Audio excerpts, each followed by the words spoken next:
안녕하세요. 시네21의 이화정 기자입니다.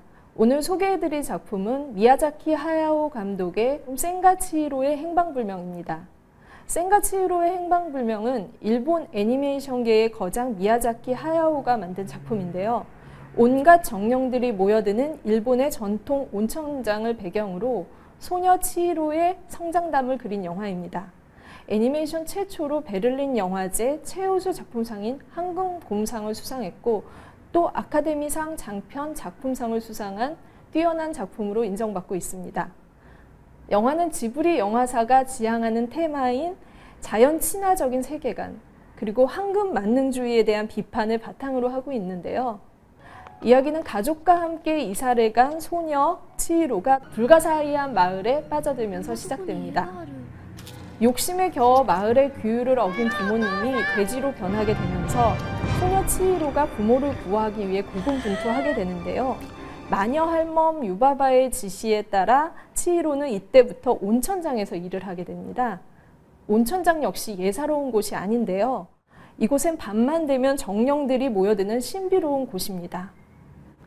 주인공 치히로가 숲의 정령을 소재로 한 원령공주나 또 어른들 몰래 숲의 정령들과 만나게 되는 이웃집 도토로 등 지브리의 다른 작품들과 같은 맥락을 가지고 있는데요. 지브리 작품들이 보여준 인물들과는 꽤나 다른 모습을 보여주고 있습니다.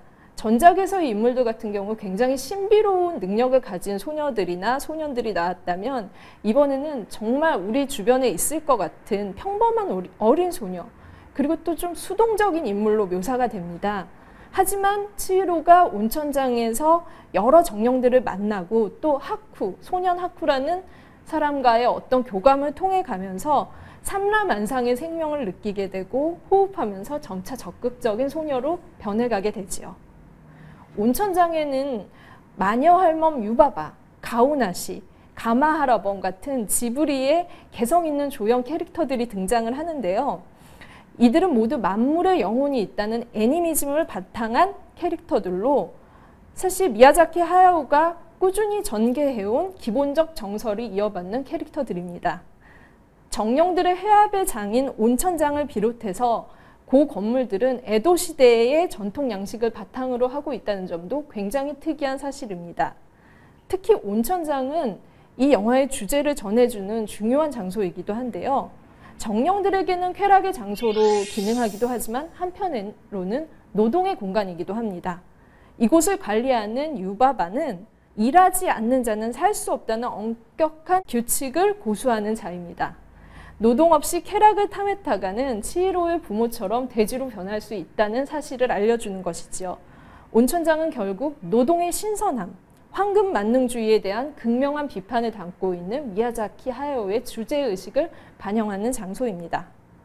마지막으로 이 영화에서 짚어야 할 것은 애니메이션에 있어서 필수 요소인 히사이시 조의 음악입니다.